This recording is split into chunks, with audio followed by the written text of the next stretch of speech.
Well, this will be a nightmare. Let's continue the journey, shall we? Well, folks, it seems like we have a problem, and it's a feminist problem. Our new friend Laci Green seems to be confused about gender. Let's help her solve that problem, shall we? The past month or so, I've been talking a lot about speech, censorship, and I'd like to move on to the next topic now, which is about how many genders there are. I want to talk about only two, and TERFs, and Tumblr genders, and Z-Zimzer. Some people have spammed literally every video that I've ever made about the nature of gender and sex with only two. Okay. Point taken. So I hopped on Twitter and asked those of you who do feel that there are only two, why you feel that way. And in even asking that question, I got, a little bit of backlash from the feminist side of things. It's problematic, or it's hurtful, or Oh, Laci, you poor thing. Don't you see why they find it upsetting? The basic Tumblr monkeys don't want to be challenged in any ways. They want to live in a world where their ideas goes and they're always right. But I'm glad you almost see for the bullshit. It's invalidating, and I understand why some people might find it upsetting. But I'm going to talk about it because I feel that this conversation is really at the core of feminism. It's very relevant to sex ed. It's not just something that can't be discussed. The idea here is not to invalidate anyone's identity, anyone's experience of gender. It's to understand what the whole scope of those experiences look like and how they lead people to understand gender the way they do. I think it's fascinating and I want to talk about it. Feminists and anti-feminists alike, in the course of this conversation, you may very well find yourself disagreeing with some of the things that I'm going to say. And I say, cool.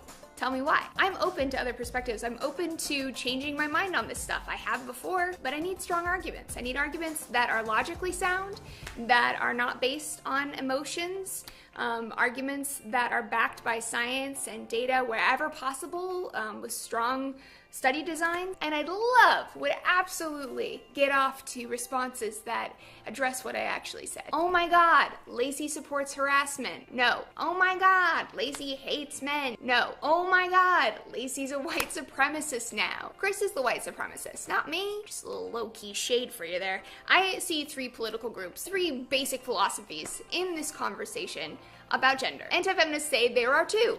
Only two. Radical feminists say, well, gender doesn't actually really exist. And liberal feminists say, well, gender. Look, just because you feel a certain way doesn't mean you have to have another gender for it. It's pointless. If you don't want your private areas to tell you what you are, then why would you have another useless label tell you instead? For the sake of this argument, let's just say all these genders were real. If they were, then they would be just the same as calling yourself a boy or a girl. But the only difference is, you'll get a brownie point for trying to be different. It's infinite and it's expanding. How are we all looking at the same thing, at gender, and coming to such wildly different conclusions about it? That's the question, right? For starters, I'm not convinced that we are all looking at the same thing. Genitals, specifically.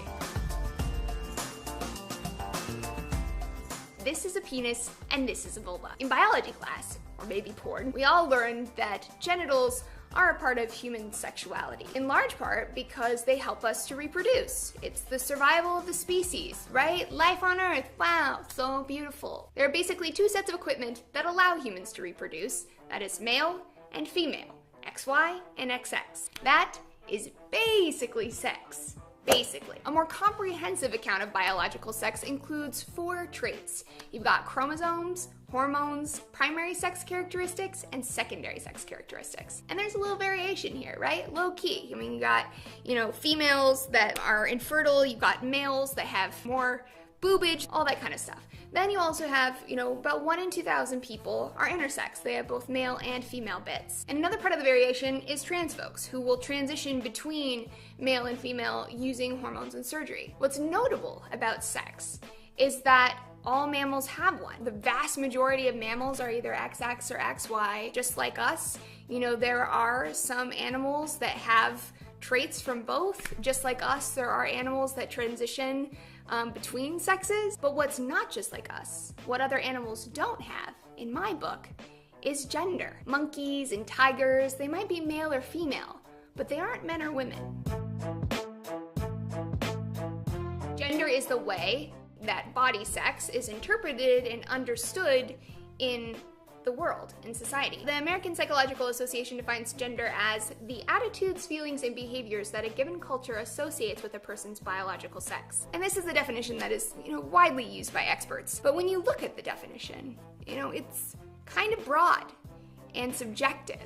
Attitudes, feelings, behaviors, what does that even mean? And I think that this is one of the problems in this conversation, is that the same word is being used to refer to a million things. Gender sometimes refers to sex. How many genders? Basically 2. Gender sometimes refers to society's gender roles. How many? Basically 2. Gender sometimes refers to someone's outward gender expression. How many? Potentially infinite. Gender sometimes refers to individual gender identities. How many? Potentially infinite. And gender sometimes refers to labels and pronouns. It's language. How many? Again, potentially infinite. Okay, so the word gender can mean a lot of things in this conversation. So I think it's good to be specific. Question now is, well, which one of these definitions of gender do we use? Gender was used as another term for sex until the devil decided to put on lipstick columns on Tumblr. Sex and gender were both supposed to be a way to identify which one has a wee-wee and which one doesn't. The definition might have slightly changed now, but it doesn't change the fact that it was still used for identification. You could say that gender still identifies you, but I'm talking scientifically. Culture and gender were never supposed to be together, however gender roles and culture were. Whether you think this is based off feelings or not, I think we can all agree that it's pointless to label yourself as something without a reasonable reason. I'm bisexual, but you don't see me going around and telling people my sexual preference. Being bi doesn't define who I am as a person. When we're talking about things like sexism or transphobia, feminism, anti-feminism, gender differences in society, well, this is where the anti-feminist, the radical feminist, and the liberal feminist schools of thought start to have some disagreements. Let's take a closer look, shall we?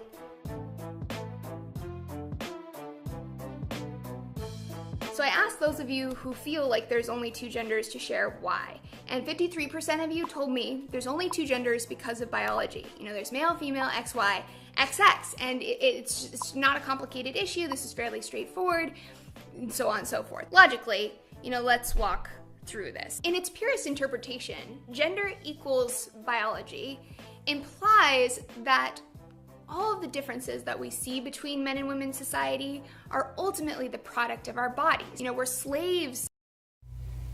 No, hon, we're not slaves to our bodies. We're slaves to the media. Well, guys, that's all I'm going to be responding to. Bye.